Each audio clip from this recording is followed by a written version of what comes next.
Now we can start with the presentations. If you would like Leah to start, I'm sure George will be able to say a bit more about his firm when he starts with his presentation. Thanks, Stavros. Thank you, Stavros, and thank you, James, and thank you, Legal 500, for giving us the opportunity to present this webinar together. So, good morning, everybody, and good afternoon. Thank you for being with us today. I am Leah Iordanou Theodoulou, head of the corporate finance department of the firm, and I have been involved in M&A transactions for many, many years. In my presentation, I will make an introduction regarding Cyprus. Okay. But things, of course, are not always sunny. Cyprus has gone through difficult and very tough times throughout its long history. Even in the midst of this current pandemic, I want to believe that we are being resilient as a country and resilient as people, and that there are lessons already learned. We have learned to work from home on a much larger scale. We have learned to meet, close deals, and communicate virtually and distantly. We have learned to live in a safer environment and sometimes have better quality of life. Cyprus is determined to stay at the forefront of industry developments and to continuously upgrade its legislative and regulatory regime. We have been following the developments and we have started changing steadily from being an offshore jurisdiction to an onshore or intermediary jurisdiction. Some call it mid-shore jurisdiction. Many sectors of the economy are going through a transition in the last few years. Even tourism, which has been the backbone of the economy for decades, took a strategic shift toward niche sectors, such as agrotourism, cultural tourism, sports and training, conferences, wellness and resort, rehabilitation, and so on. COVID-19 has accelerated the digitalization process everywhere. The telecommunications sector is in the process of implementing faster internet projects years ahead of schedule. Last month, the Cyprus Telecommunications Authority secured the relevant license for the construction of Arsinoi, a subsea fiber optic cable system which will be connecting Cyprus with France and Egypt. On the island, CETA plans to cover almost all areas with fiber optic network and to also introduce 5G technology. The ultimate aim is to reach the gigabit society goal set by the EU. The Cyprus model in the corporate services sector is also changing. In other words, the model which was serving the interests of taxation considerations only has become old and obsolete. The country is looking out for new clientele, focusing on the importance of permanent establishment. We are already seeing the transformation happening with the establishment of many family offices on the island, the relocation of businesses, and the interest of large organizations to bring their headquarters in Cyprus. On this slide, I have listed a number of companies in the technology sector which have started, relocated, or expanded in Cyprus. Also, as many of you know, some of the largest ship management companies in the world have their headquarters and conduct their operations from Limassol. Many Greek ship owners have set up headquarters here in the last few years. And with Brexit, we are also seeing UK-based shipping companies, mostly in insurance, but not only, to be moving to Cyprus. Our tax system is being modernized and adapted to the new era, incorporating all OECD guidelines, BEPS action plans, and European Union regulations and directives. The investment funds industry is rapidly growing, and we're expecting pretty soon positive changes to the tax law and the arrival of one of the largest banks in the world that will add value to the industry. So the landscape is changing.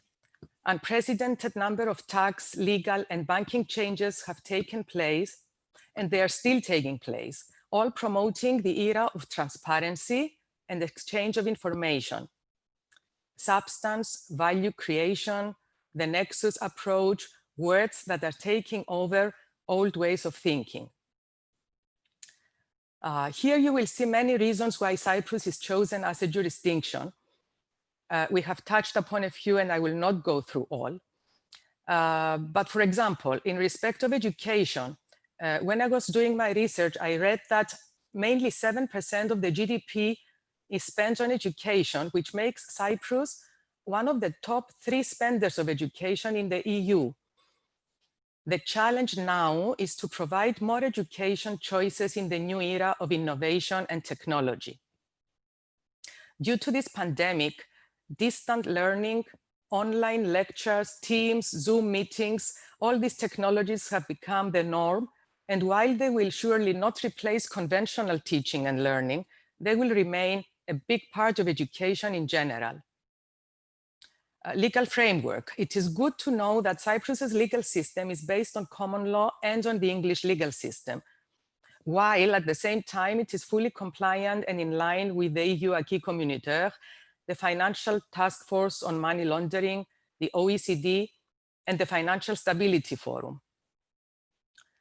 Something important to note is that large-scale reform is underway in the judiciary system, aiming to modernize it, upgrade the quality, make it more efficient, and eliminate delays.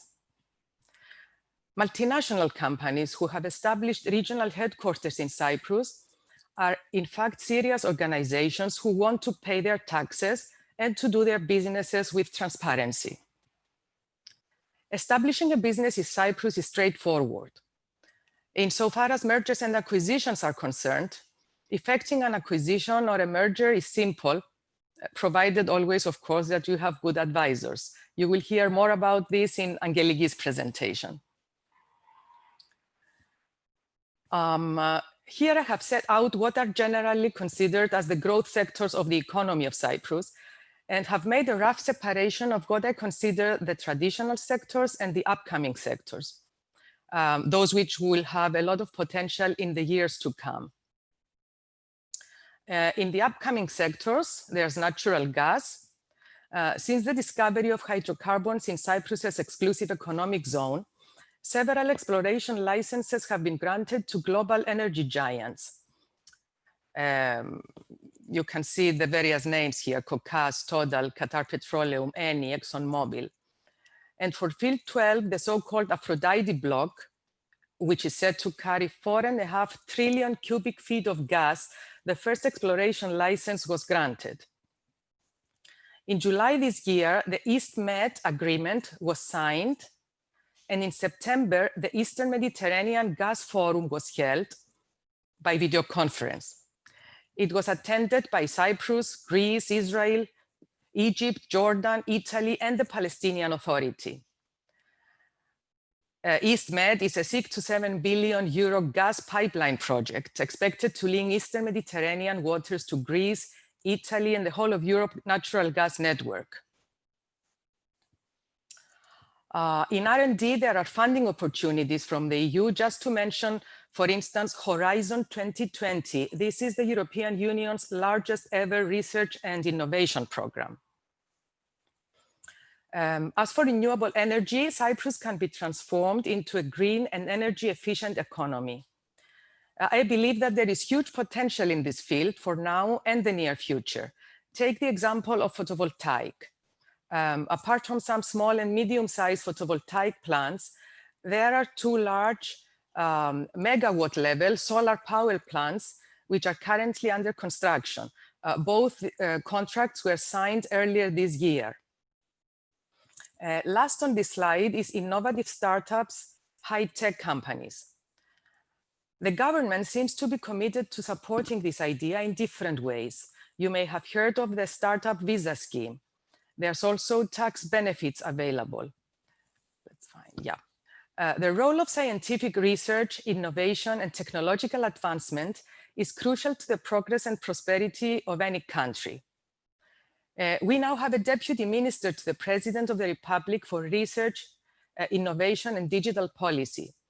The creation of the deputy ministry is itself evidence that there is a serious aspiration to implement an ambitious transformation reform in terms of government structure and business model, competitive at European and international level. Going back to the traditional sectors, perhaps the most traditional after tourism is shipping. Cyprus has started attracting shipping entrepreneurs as early as in the 1960s. It has since developed into an international shipping center renowned for its high quality services as well as its high safety standards. It's classified as the third largest fleet in the EU, while Limassol is now considered to be the largest third-party ship management center in the EU. The shipping industry is thus called to play an even more important role in the economy than decades ago. Apart from the competitive ship registration costs, there is also a very competitive tax regime offering, among other benefits, the tonnage tax system, which is in full compliance with the EU shipping taxation framework. It effectively allows the payment of corporation tax based on the tonnage of the vessels rather than on profit. Worth noting that last year, P&O reflagged their vessels to be under the Cyprus flag ahead of Brexit, as the company announced, in part to keep its tax arrangements in the EU bloc.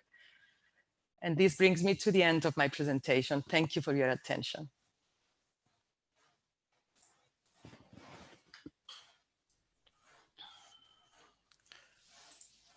Yes, thank you, Leah, for this introduction.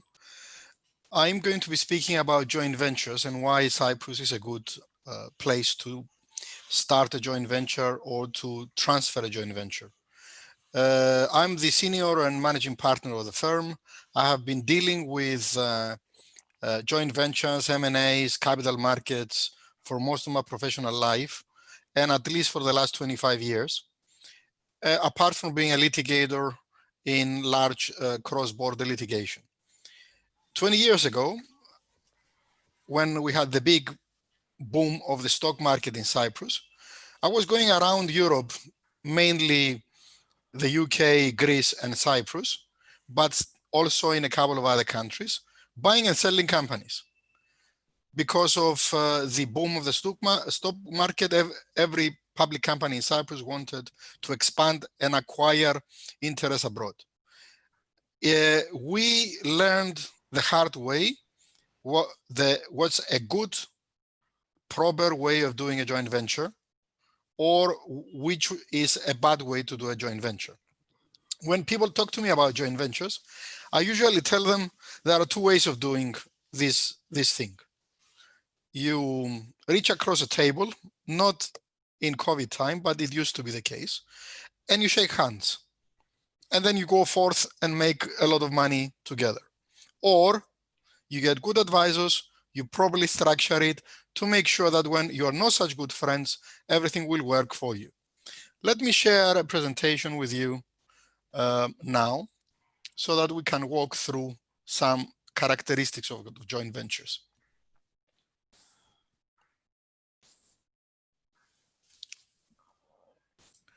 There is no definition of what is a joint venture. It's basically people coming together with a joint purpose in order to achieve a business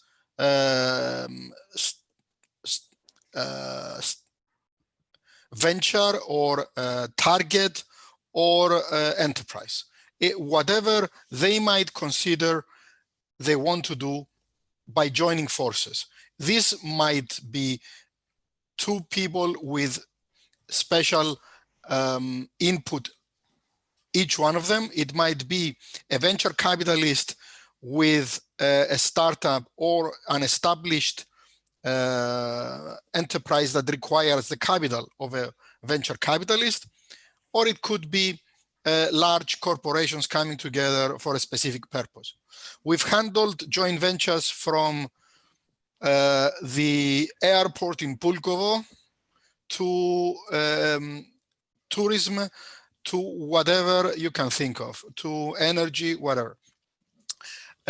In all cases, the most important aspect of a joint venture is to be able to rely on a strong legal framework and a fully supportive network of resources and professionals. This is the backbone of the industry in Cyprus. We aimed from the beginning to make sure that people that choose Cyprus will get what they are asking for. The best possible professional advice, trained lawyers who will be doing what the client needs in business, not only in law, because the beauty of a joint venture is that you are sculpting together with the client their future. If you are thinking of a joint venture as an exercise by which you are simply protecting your own side, your own client, and securing the maximum advantages and protections for your client without having in mind how to promote the business goal, you have failed. You must bring to the joint venture a business sense. You must be able to understand the business needs of the clients and respond to them. Cyprus is rightfully established as one of the most attractive jurisdictions for aspiring entrepreneurs. It has a fully compliant with the EU legal and regulatory framework. It is based, it is a common law jurisdiction, meaning we are basing our laws mainly on the laws of the EU that are the backbone of common law countries like England and the Commonwealth. Our company law started as being a relic 1948 Companies Act of England and developed into a much more modern piece of legislation adjusted to the needs of the international market and the requirements of the EU. I am reliably informed that our newly created committee for review of the laws and the specialist committee for review of company law will come up with even more modern and useful ideas to develop our company law further, always based on the principles of the English company law bequeathed to the Commonwealth and more generally to the world. As a jurisdiction, we are well respected by entrepreneurs. We have a long history of attracting foreigners who want to come to Cyprus and establish their joint ventures in Cyprus for a very simple reason. Cyprus offers the full package. It offers an excellent place to work, an excellent environment where you can, in the winter, you can ski in the morning and bathe in the afternoon. You can enjoy short distances from work to home. You can utilize advanced technology for communication with all over the world. You have strong teams of professionals to support you. We are basically bilingual because we use English almost like our own language. And we are multilingual now with a lot of people speaking the languages of our clients, Russian, German, French, whatever, even American, I think. I'm not sure. We speak English. I'm not sure about American. The available joint venture vehicles are the favorite, the incorporation of a limited liability company, but it can even be a creation of a partnership or a cooperation agreement through a contract or even a European economic interest grouping. By far the favorite is the limited liability company, which has a very coherent legal framework. It has been tested through the courts. It draws from the traditions of 400 years of English company law. We have the separate corporate personality, which has been the cornerstone of company law for the last 250 years at least. The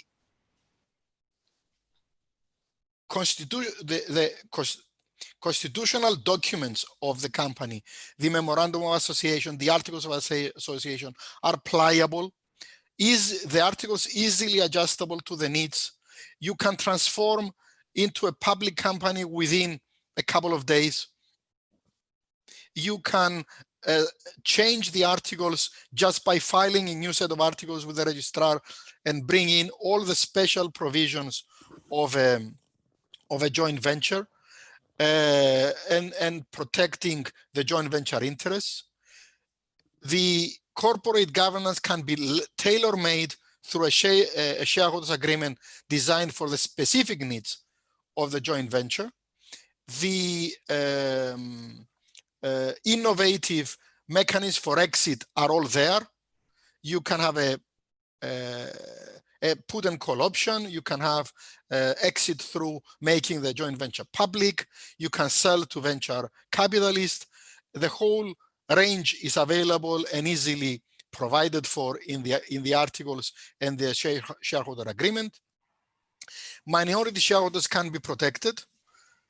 In fact, approximately 10 years ago, I got Cyprus vetted for the Hong Kong Stock Exchange as a jurisdiction from which you can list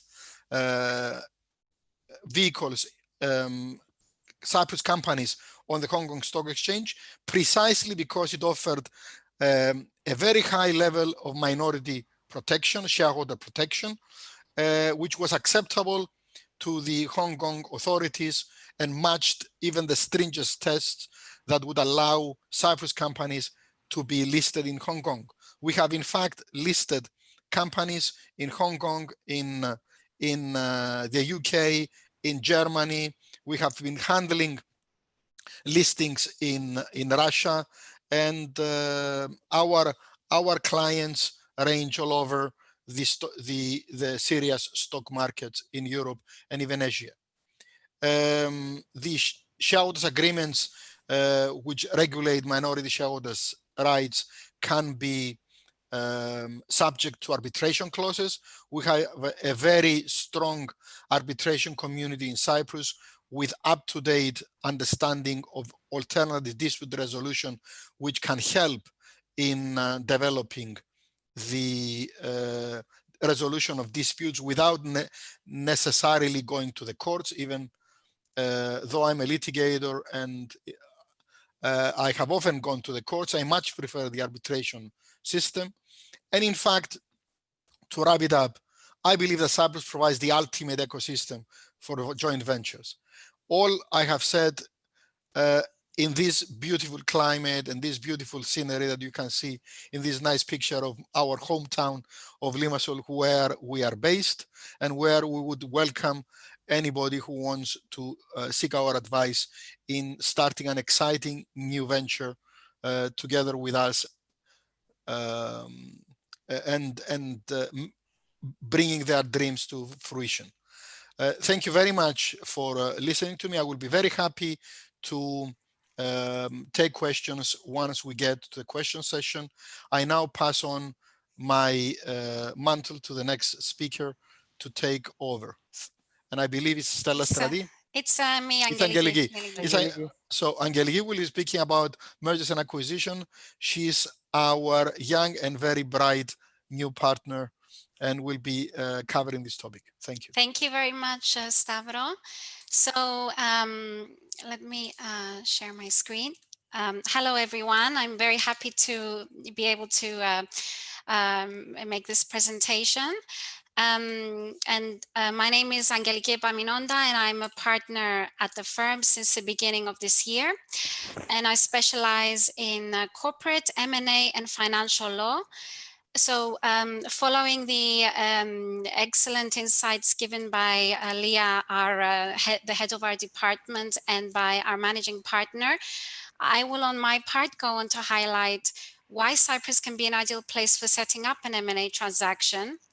So my aim is to give you a feel of the main legal tools available and the combinations that can be used to achieve a practicable and workable solution for the outcome or structure that works for both parties involved. So of course, it's of particular importance to choose a jurisdiction, as my colleagues have pointed out, that has various available options to ensure that the commercial objectives of the transaction can be catered for, particularly when faced with complex negotiations. And our job, of course, is to utilize these tools in the most efficient manner to facilitate the commercial satisfaction of both parties, of all parties. And Cyprus, being a member of the European Union, the Commonwealth, and being a common law jurisdiction, can offer precisely this. So the focus of my presentation will be on private limited liability companies. As Mr. Stavros mentioned, it's the most popular form of joint venture. And I will cover share acquisitions, domestic reorganizations, and cross-border mergers. So share acquisitions. This can either take the form of a transfer of shares by an existing shareholder, or the issuance and allotment of shares directly by the Cypriot target, or it could be a combination of both. The reason why this is popular and works well is due to the simple and swift legal mechanics involved. So once the commercial terms are agreed, the completion is essentially very straightforward. What are the documents involved? So for the transfer of shares, we essentially have an instrument of transfer, which is a one-page document accompanied by the original share certificate. If the target has other shareholders, a waiver of preemption rights is also obtained. This is followed by a resolution of the board of directors approving the transfer and instructing the secretary to update the register of members and to issue a new share certificate. So the procedure for the issuance and allotment of shares is even simpler. And again, it involves the passing of the resolution of the board, updating of the register of members, and issuance of a new share certificate. So in either case, the aforementioned are prepared in advance, and once a payment is confirmed, they are dated and handed over. We're talking about steps that can be done instantly. And in more complex cases where there are substantial conditions, an escrow agent can be appointed to ensure payment and to ensure that the transfer documents are put into place. And in cases where the shares are pledged due to a financing to a lender, the escrow agent can also ensure that the pledged deliverables are delivered to the lender or the security agent. So in any type of share acquisition, the parties usually want to change, and they can change, the composition of the board of directors. And this can also be effected immediately by a simple shareholder resolution and updating of the register of directors. It's also customary for a shareholder agreement to be entered into to regulate the relationship between the shareholders and the target. And it can also go a step further and regulate matters relating to the subsidiaries of the target, whether these are Cypriot companies or not. And special provisions reflecting the terms of the shareholder agreement relating to the Cypriot target may be inserted in the articles, and these typically include matters such as the number of directors, which shareholder appoints what number, the requirement for unanimity, unanimous approval on a determined on determined matters, and setting of thresholds for which a special majority is required, and many more. Again, these are also prepared in advance and can also essentially take effect on the completion date. So what I want to highlight is that all the aforementioned actions are internal actions and do not require the sanction of a public authority in order to take effect. Everything that I have mentioned can be done on the same day. The registrar of companies is only notified of the changes, but no approval is required in order for the changes to be effective. So in addition, if the purchaser is to obtain financing, debt financing for the acquisition, the shares can easily be pledged as a form of security, since Cyprus allows for a swift out-of-court enforcement in the event of a default. And in fact, pledging of the shares is the preferred security obtained by most international lenders. We have had cases where the pledged shares were released from a pledge in favor of an existing international lender, transferred and repledged in favor of a new lender, all on the same day. And also acting for international lenders, we have done numerous out-of-court enforcements on the same day, precisely because the mechanics allow us to do so. Moving on, I'm going to cover also local reorganizations. Cyprus law allows for tax-efficient reorganizations of Cypriot entities to take place. Although the procedure involves obtaining the sanction from the relevant district court, it is fairly straightforward once all the documents are in place. A reorganization can be in the form of a merger, a division, partial division, transfer of assets, or share exchange. And the most common reorganization is that of a merger, and this is particularly useful for tidying up a structure either prior or following the acquisition. So it can be in the form of an upstream merger where the holding company absorbs its subsidiary, or it can be a merger between related or unrelated entities. The procedure has been used as an alternative to liquidation where the stigma of liquidation wants to be avoided, since the dissolved company is deep dissolved without undergoing liquidation. And of course, the merger is far less time consuming than a liquidation. Just so you can get an idea of the procedure in general, this involves the preparation of up-to-date financial statements, obtaining consents from creditors, entering into a scheme of arrangement, filing the relevant petitions with the applicable district court, and filing the court order with the ROC, the Cyprus Registrar of Companies. And of course, there are numerous tax benefits provided, of course, that the tax authorities are satisfied that the reorganization has proper commercial and economic purpose. And it's not done for tax evasion or tax reduction or tax liability postponement. Then moving on an international level, we have the EU cross-border mergers, an extremely beneficial tool that not only serves for acquisition purposes, but can also be utilized for the organization of a group of companies with presence in multiple EU jurisdictions. It can be used to downsize and cut costs, or simply to move the structure to a jurisdiction with more favorable and efficient tax and regulatory regime. So being an EU jurisdiction, Cyprus has aligned the legislation governing cross-border mergers with the European directives. And in order for the procedure to be completed in an efficient manner, it's essential that there is a good cooperation and efficiency between the regulatory authorities of the jurisdictions.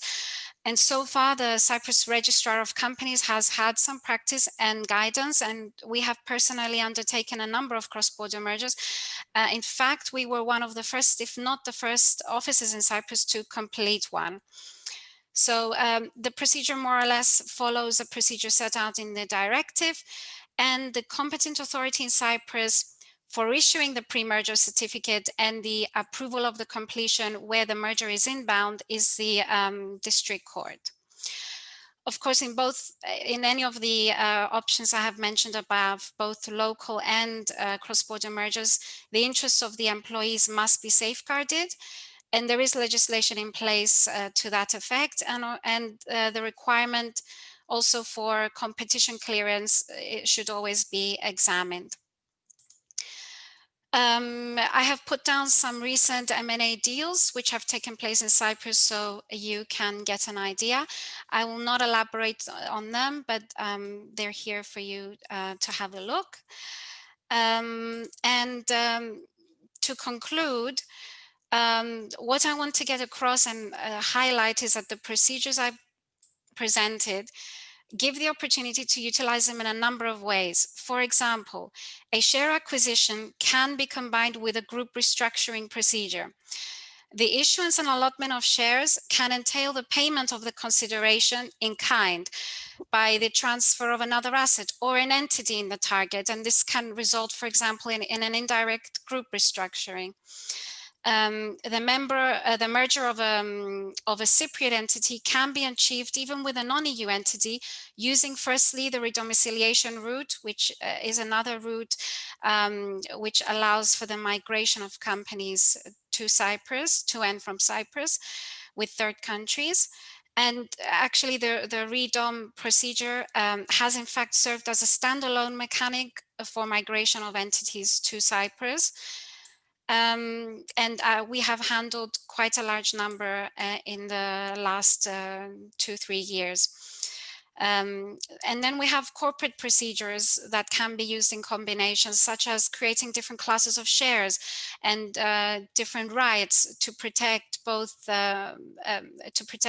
particularly minority shareholders, as well as procedures such as reduction of share capital and share premium, granting of capital contributions by shareholders, set off of mutual obligations, which can, and there are many more, and all of these can be used in combination to achieve the desired structure.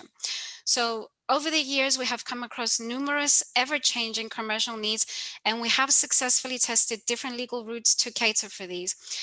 There are countless options. Our job is to understand the commercial objectives and put forward the most efficient solution available, particularly now where the business market has been marked by inevitable changes. So I hope that this has given you a good insight. Thank you very much. And do please feel free to send me an email for any clarifications. I will be very happy to provide further information. And my partner, Leah, will give you a very short input on the applicability of takeover provisions regarding public listed companies. Leah? Thank you, Angeliki. And you've managed to say so much in so little time. I did my best. Okay, only a minute. Because we have also public companies, and the primary source of legislation for public companies is, of course, the takeover law. It's a mouthful to cite the whole title.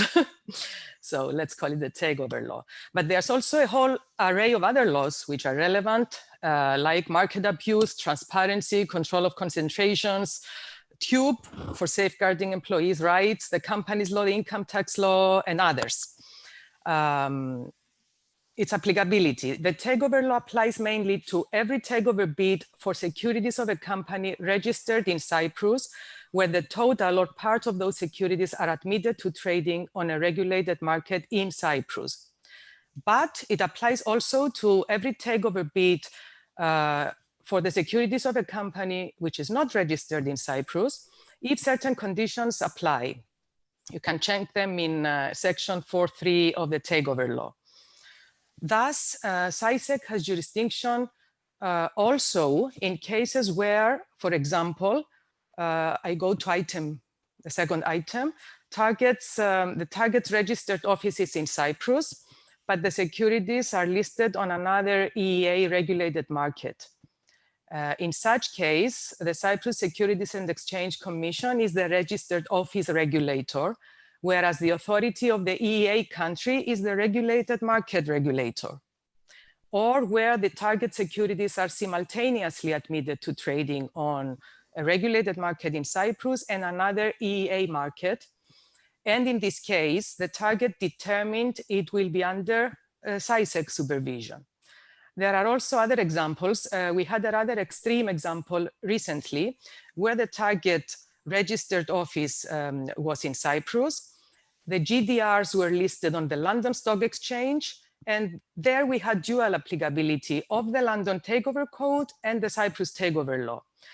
To facilitate these jurisdictional matters, CySEC issued a shared jurisdiction table. You can see the link at the bottom of this slide, whereby it specifies which section of the takeover law applies in which case, where the company has its registered office in Cyprus, but whose securities are listed on another regulated market of the EEA. You can find this shared jurisdiction table in the official website of CySEC. That's it from me on takeover law. Before we pass on to Stella, I would simply like to encourage people to send in questions. We already have 5 questions tabled. Feel free to place your questions so that we can answer at the end of the session. Stella. Actually, it's George now, and I will take it from him. George? Yeah. I thought we had left the best for the end, but obviously you are considered the best. Of course. George, please. Thank you. Just give me a minute.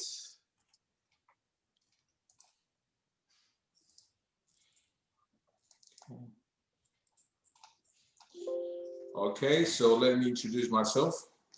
Actually, before introducing myself, I would just like to thank Patrigius Pavlou and Associates LC, and especially my friend Stavros Pavlou, that I would just like to say that actually Stavros, time passes, it's over 17 years that we're working together, and it's been a true honor and true pleasure always to work with you and your team.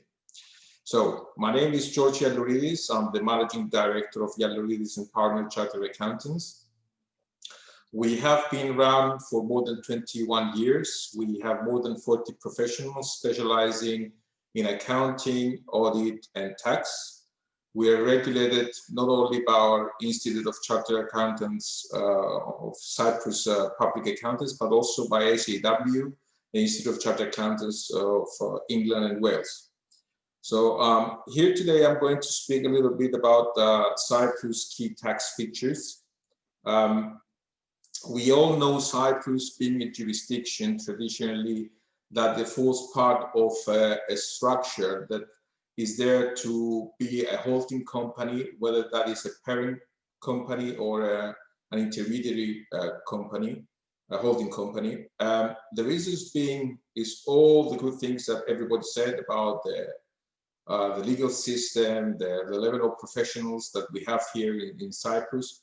But of course, very importantly, the fact that we have 0% tax on capital gains. So when you sell the shares of this company eventually, it carries 0% tax, 0% tax on dividends, whether this incoming and outgoing. Being a European company and having the large number of double tax treaties. But Cyprus, yes, it is a jurisdiction for holding companies and here is to stay, but it has been used and will be used for other reasons. And this is what I would like to put emphasis. Cyprus has been used as part of a structure for financing companies of the same group. And the reason being is that we're, of course, taking advantage of all the low taxation, the double tax treaties, the EU status with, and all that. But taking into consideration the pressure from OECD and various tax authorities, challenging schemes where they could say that it's a see-through operation and there is no proper management and control. What we have actually introduced is the idea of a notional interest deduction. So we're changing the traditional scheme where you have a loan coming probably from an offshore jurisdiction like BVI or whatever, coming to Cyprus and then this refinance to other companies.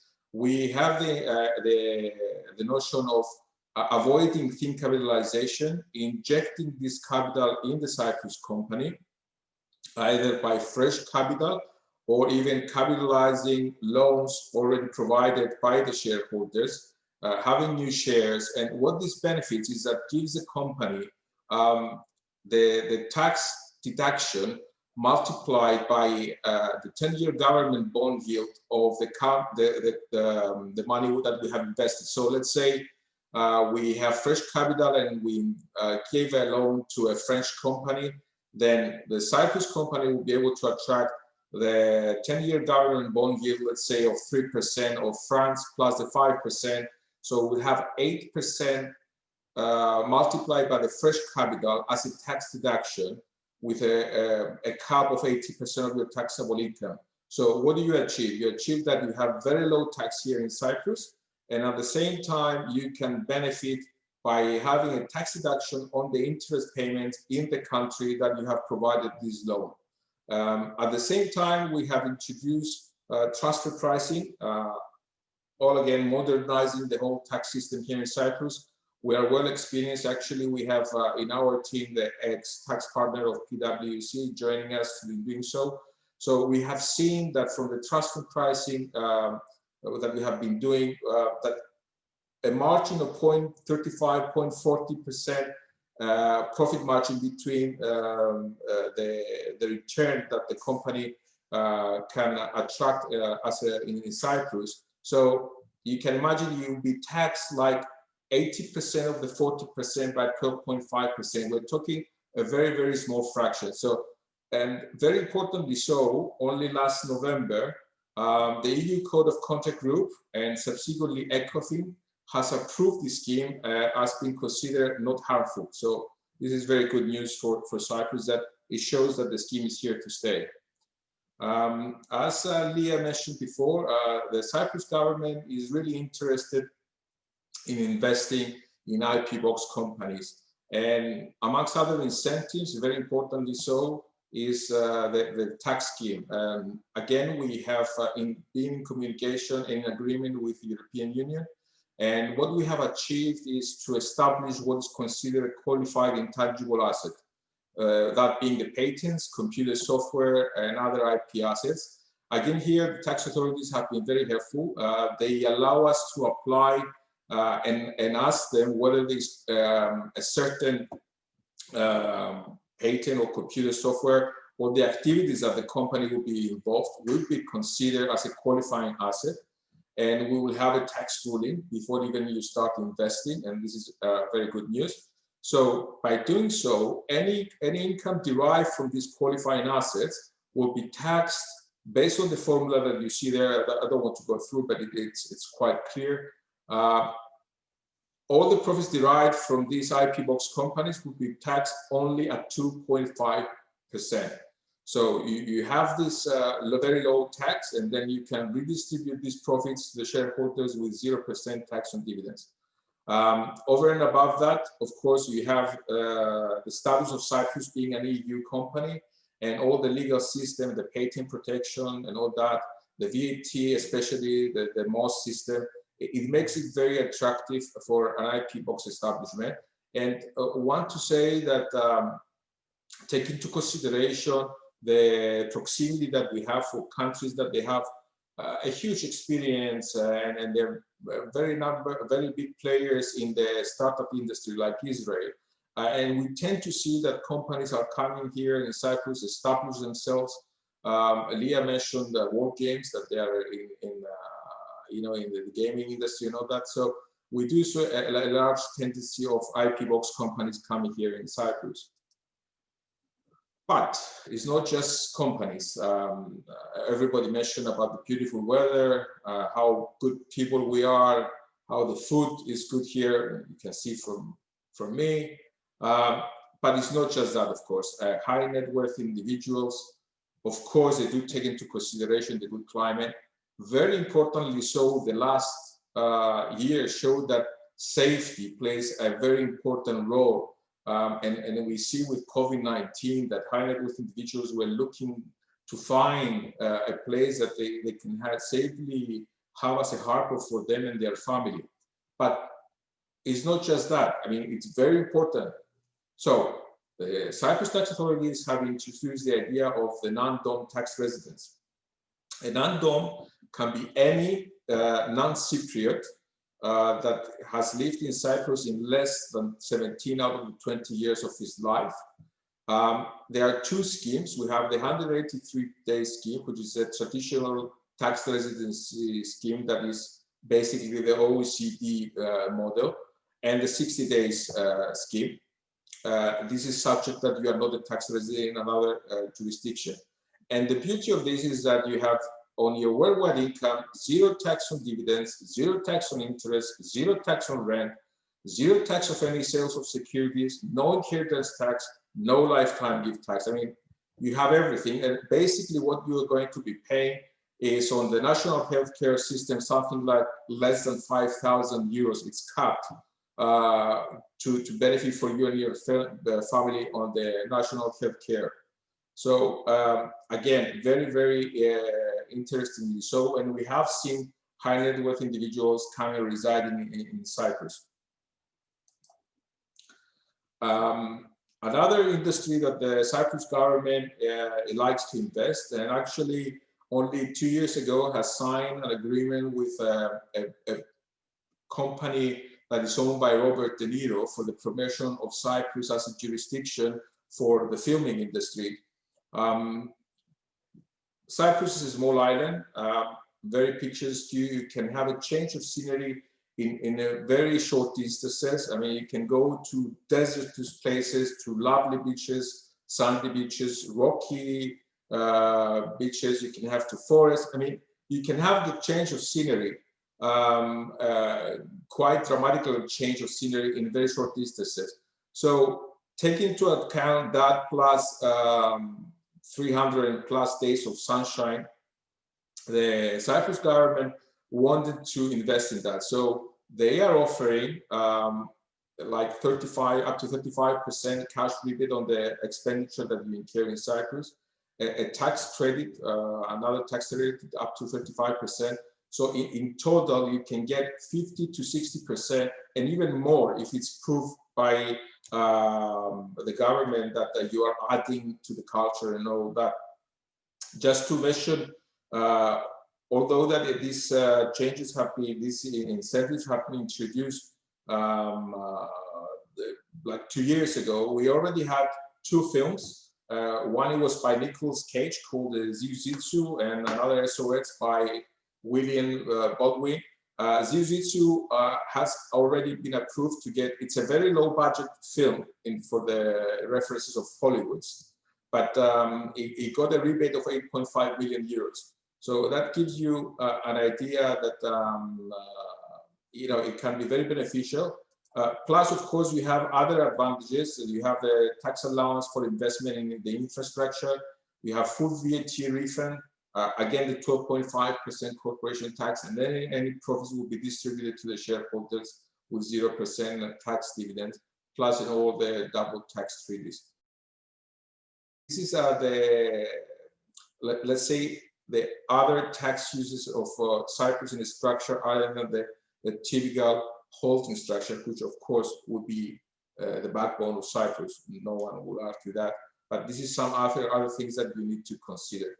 So thank you for listening, and I'll be available for any answers and any questions later on. Thank you very much.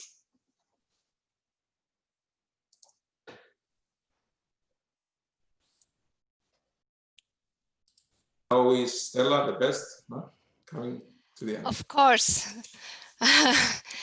Hello, my name is Stella Stradi, and I am the Corporate Finance, Tax and Private Client Partner of Patricios Pavlou & Associates LLC, and I am also the General Manager of Page Corp Group, which is an administrative service provider licensed by the Cyprus Securities and Exchange Commission to provide corporate services.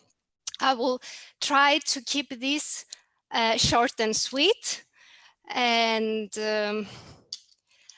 so I'm sure that all of us have written 1,000 of times during the last few months that we are experiencing unprecedented times due to the COVID pandemic, but it's not only coronavirus that is challenging. We are living in the era of overregulation, too many abbreviations to remember: the BEPS initiative, DAC 6, AML, CRS. We need to keep up with all these new trends, which are worldwide trends, and at the same time try to assist our clients through their international transactions. The same applies to sanctions and restrictive measures that the UN, the EU restrictive measures, but also US sanctions that also are relevant when you're entering into an international transaction. You also need to have those in mind. And of course, the increased demand for transparency, disclosure, and substance that do affect the way that structures were traditionally made. And we need to now keep in mind how to create value to clients either by simplifying current structures or addressing the needs for substance and disclosure. I have seen that one of the questions posed was whether M&A transactions were affected. Yes, during the first wave of COVID and the lockdowns that started in March, we had seen some transactions that were put to a standstill, waiting for any positive outcome. The main challenge was that the way we traditionally did business is that we needed to have all parties physically present. However, weeks went by, so we realized that M&A, the show must go on. So the new normal now is virtual closings.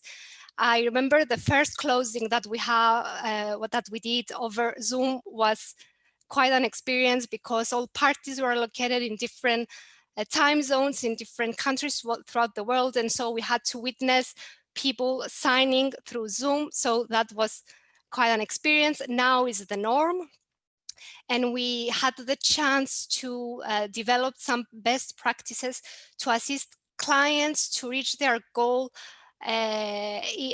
amidst the coronavirus pandemic. We have become more electronic.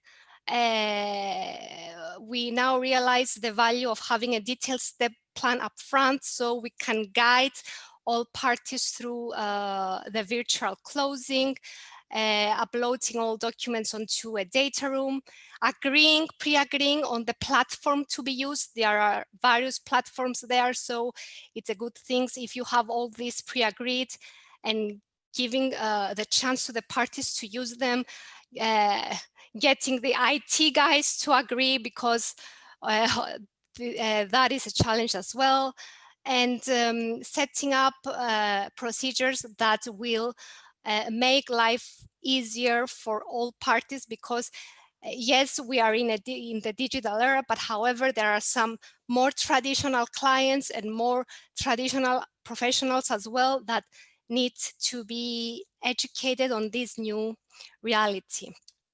In Cyprus, we have a very good ally. This is our flexible corporate law regime, which allows transactions to be concluded easily, because the official records of a company are those maintained by company secretaries. So essentially what this means, that partial lockdown that affected public authorities, including the registrar of companies, did not in fact delay, because as Angeliki already pointed out, changes can be made within a day. The internal records of the company can be updated immediately.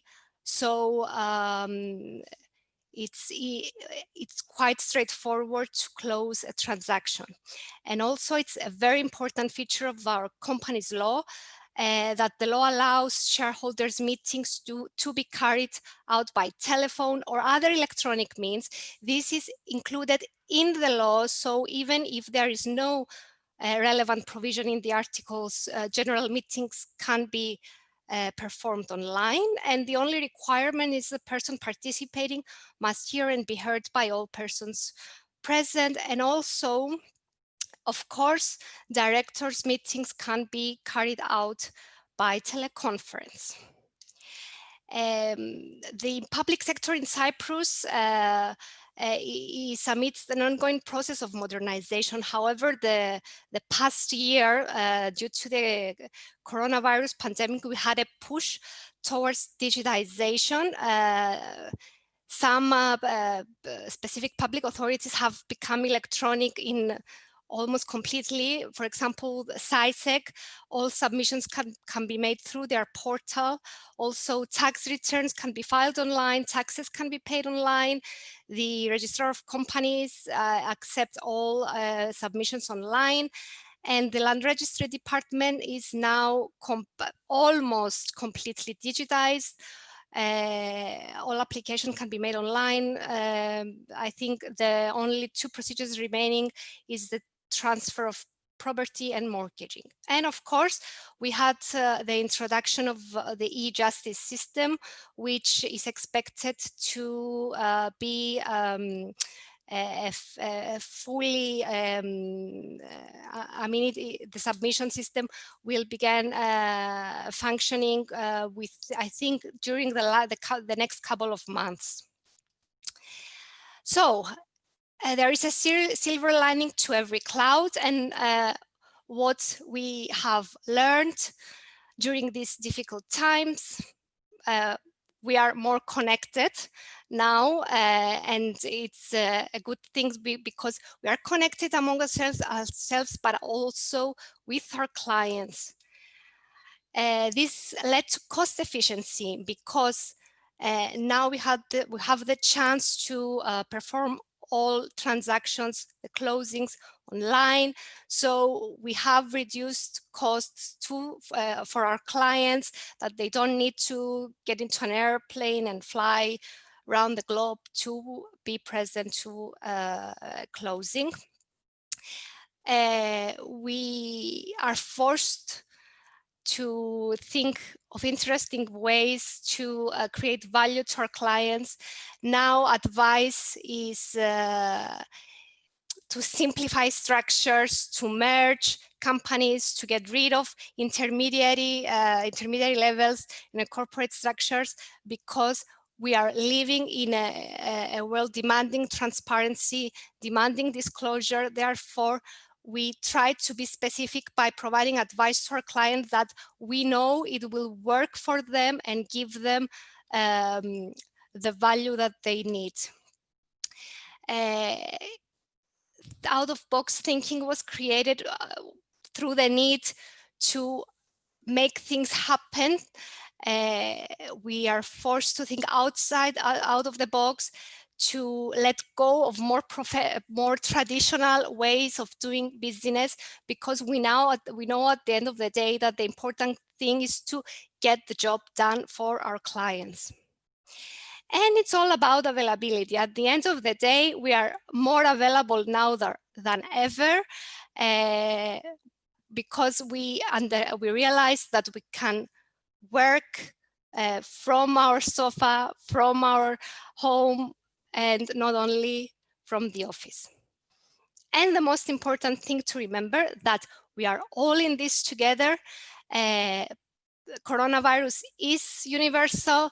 The trends for transparency, for overregulation, for disclosure, these are worldwide trends. So we are all in this together.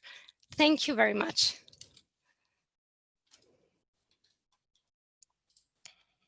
Excellent. Thank you very much, Stella. Look, we have a number of questions. Stavros, I'm going to ask you, how do you want to deal with this? Do you want to pick which? I will deal with the questions and manage with the panelists, if you don't mind. Yeah, go for it. Because I know which questions each could actually speak on. The first question is it's addressed to myself and Leah, and asking about the M&A markets, whether these are mostly private or public. I think that I'll give the short answer, which is that the M&As we see are mostly private. The capital markets in Cyprus, the securities market in Cyprus it's not a very efficient listing, and people who have registered in Cyprus and want to list usually are listing international markets to attract more capital, even though we have some very good companies listed on the Cyprus market. Mostly the M&As we see are private. However, we are being asked whether Cyprus is affected by global trends. Does the growth of the market depend on what is happening elsewhere, and other signs to watch? George, would you like to tell us whether you think that we are affected, the M&A market is affected by what is happening worldwide, and how? Well, I would say that for any, especially in the years of pandemic, but always, and it's a matter of character. When there is something bad happening in the world, of course, there are a lot of opportunities. So people are starting thinking how to more efficiently operate, how perhaps to invest, diversify.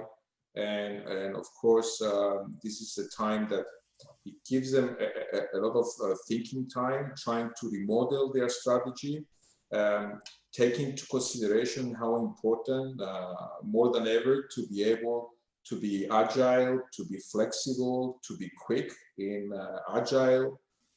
So all these will create and a lot of opportunities for companies either to acquire or merge. So yes, I will see that going forward to 2021 and onwards, we will see a boost in these M&As.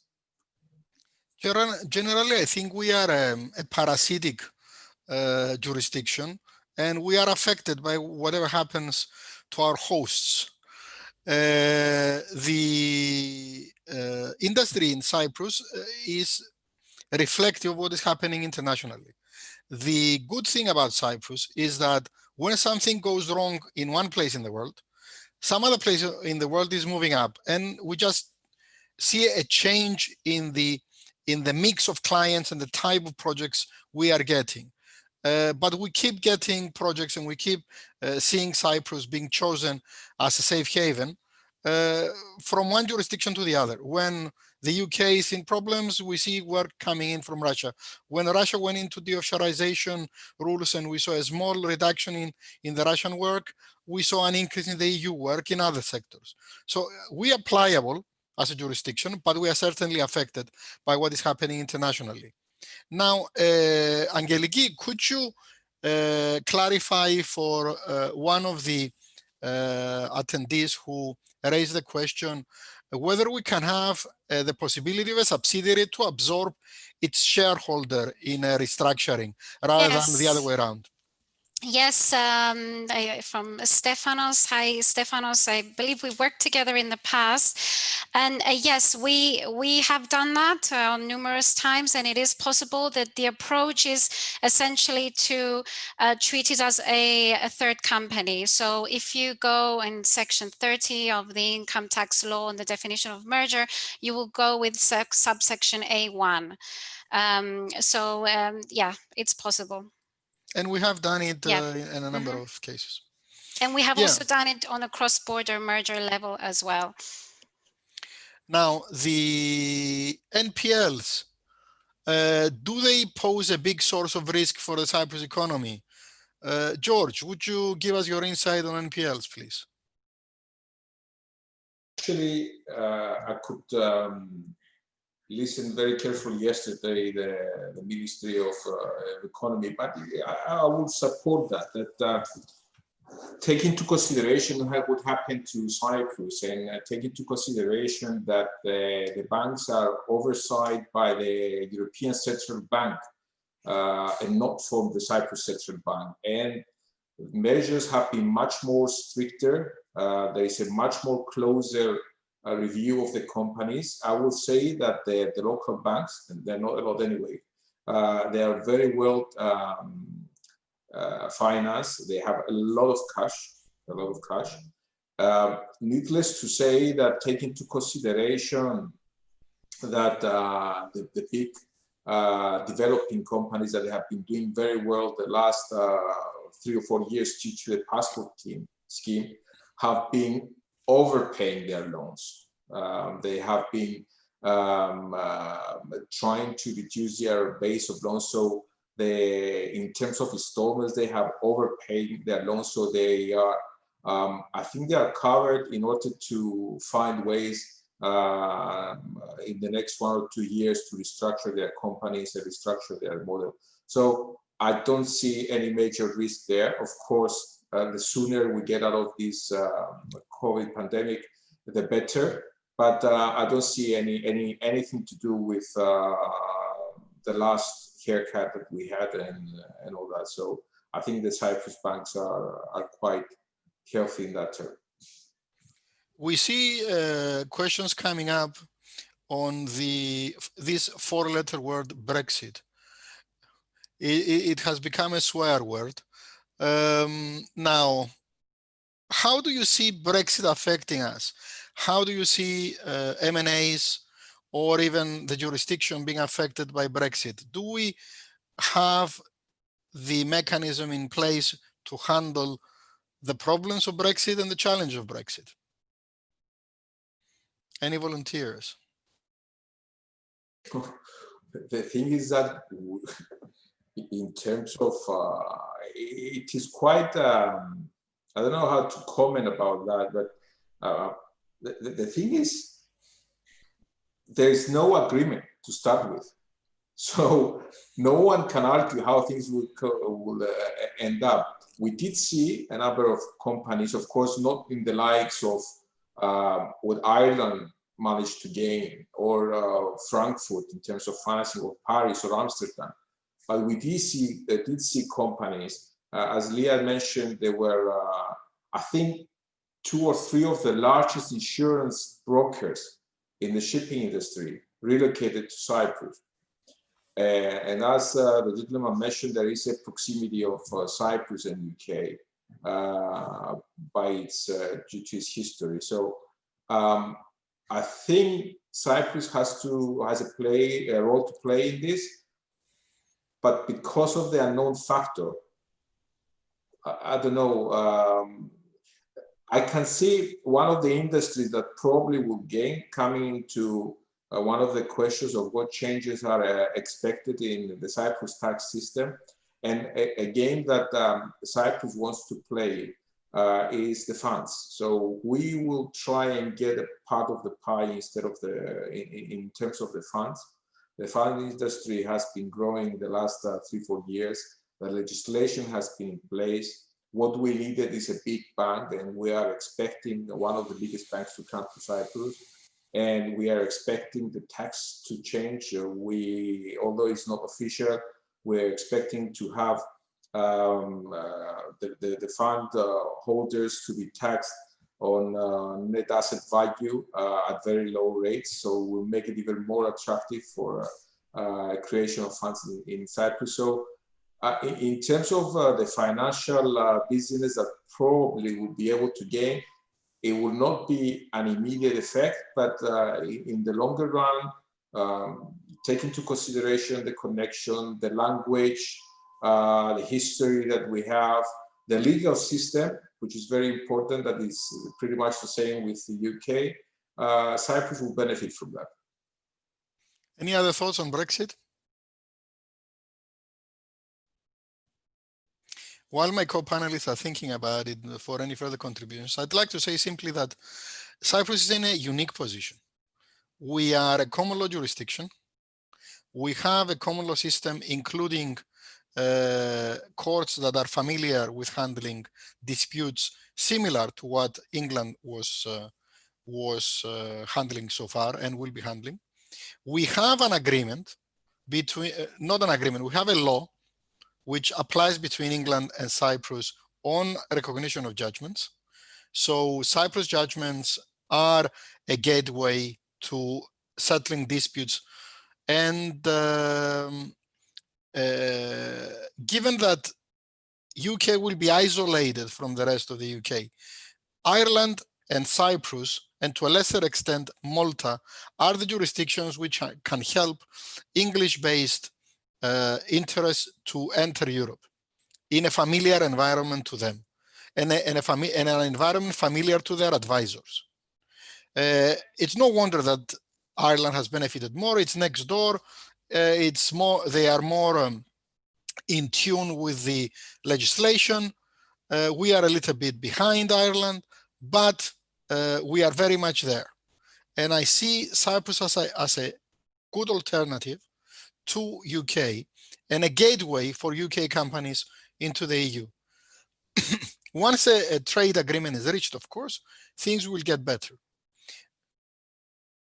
Any other thoughts on Brexit and or on what we can expect in 2021? Any changes in the regulatory environment other than tax?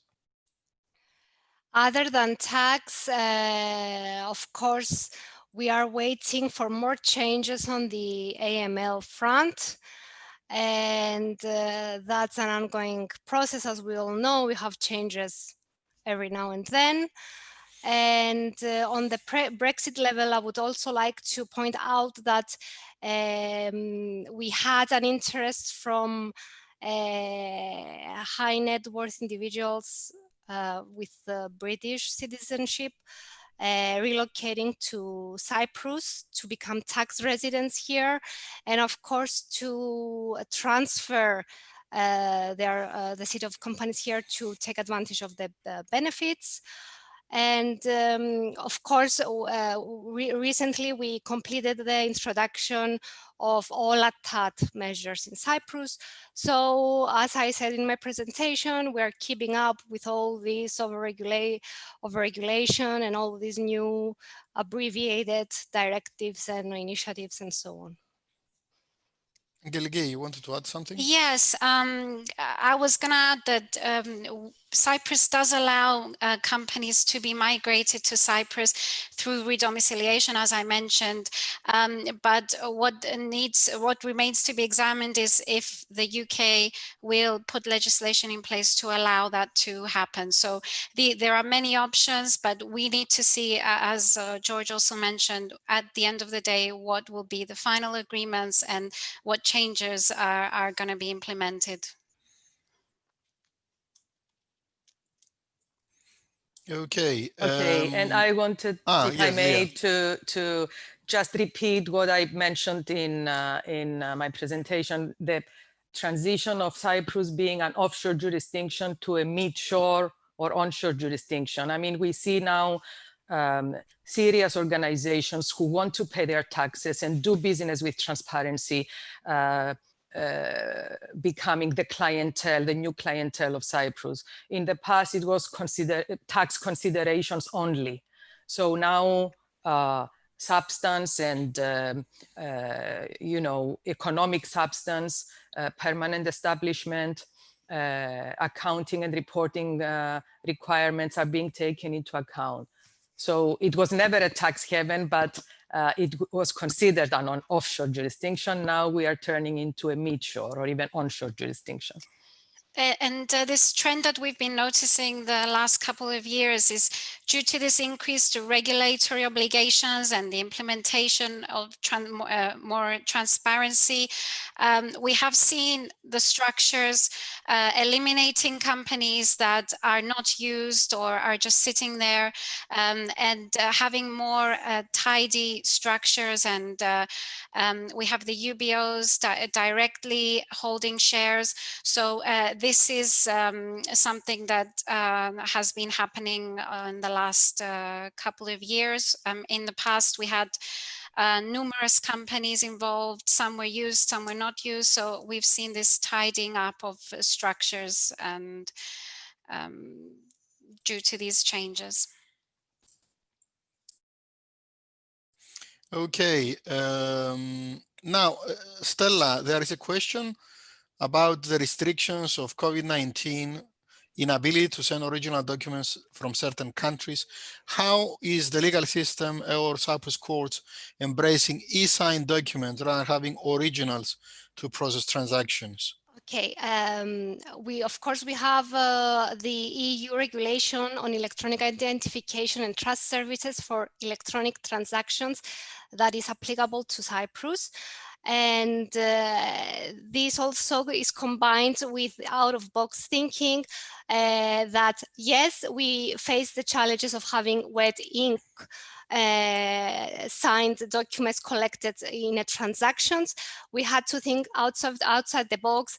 We had accepted, for example, scanned instruments of transfer from third countries to process the transactions.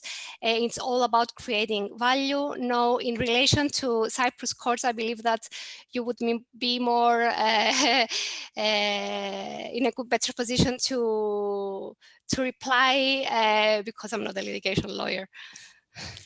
Yes, with regard to courts, we are going through a process of modernization of the system of justice, which will revolutionize the way we're doing business. First of all, we are going to be introducing electronic filing as a first stage, and e-justice over a period of 3 years will become a given in the Cyprus courts, which will allow us to even conduct trials at some point electronically, like it is happening elsewhere. We are a little bit behind Europe on this issue, but I think we got a kick in the butt with COVID, and we realized that still doing business the old way of turning up in front of the court and expecting to argue everything orally with the judge and shout and try and browbeat the other side into submission is no longer advocacy in the 21st century. We now have to do a lot of work in writing. And to be honest, I'm regretting the development. I would like to see a mixture of advocacy with electronic work and everything written down. Because when I went to the bar, there was this handout they were giving us, the art of advocacy, that was probably given to all barristers for the previous 60, 50, 70 years. And it all spoke about how we would convince a judge to agree with us. Now we have to become writers and probably copy the best-selling titles rather than become advocates. Still, it was to be expected. We cannot hope to continue the inefficient way of expecting that the court will find time to hear everybody who wants to have an oral hearing.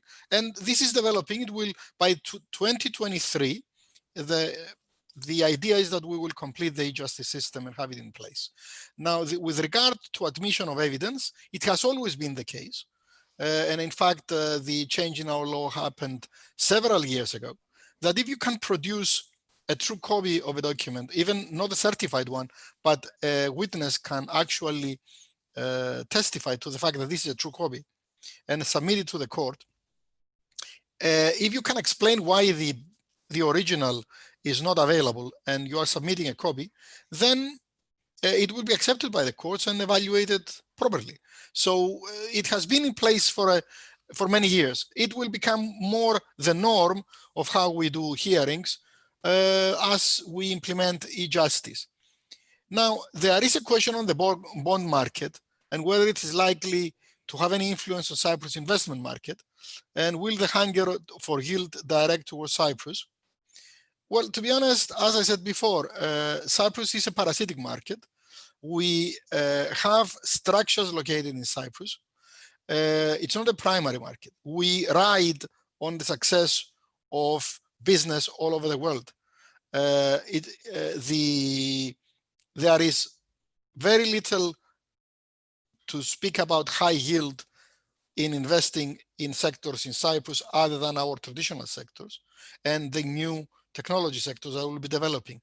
From what I understand, the investment program will be replaced by several programs that will encourage people to join technology villages that will be created, new innovative technology that will be put forward.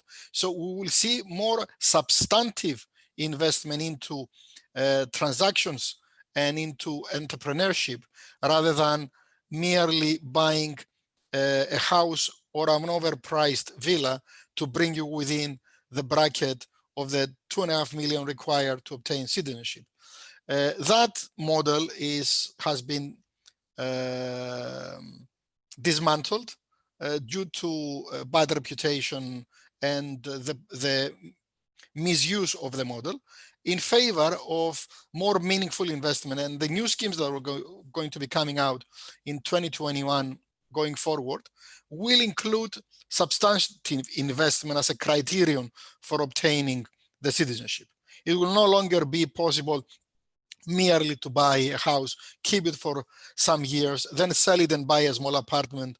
Not a small apartment, will have to be at least $500,000 worth, and say that you are a Cypriot. It will require considerably more investment than that, and more meaningful investment than that. The amounts will remain the same, but we will see more meaningful investment. I don't see any more questions that we have not answered. Does any of my panelists would like to have any closing remarks before I wrap up? No, you can go ahead to wrap up. I just wanted to mention that we have answered some questions by typing. But if there are any more specific questions, we'll be happy to receive emails from you and answer them later on. George, would you like to have a closing comment or so? I think you should have the honor, but as Leah said, we are more than happy to answer any questions. I will pass on also my slides to James or to Ivoni, that was the one that initiated this marketing event. But yeah, I will leave it to you. Thank you for allowing me to participate in this very useful webinar. And thank you all for listening. Well, personally, I've enjoyed our little chat over the web. I hope that we have given value to the participants. The webinar will be also put on the web for people to access and listen to. And we will, of course, be happy to answer any questions. In conclusion, I think that what we are putting forward to people who are interested in choosing Cyprus as an M&A and joint venture jurisdiction is 57 years of experience in this office handling client requirements, 30 years of corporate services by Page Group. We founded Page Secretarial before any of you joined the firm in 1990. In fact, Angeliki was in kindergarten and Stella in junior school. And I'm the only one who was around when my father established the firm in 1963 in kindergarten. I rushed to mention, not as a lawyer.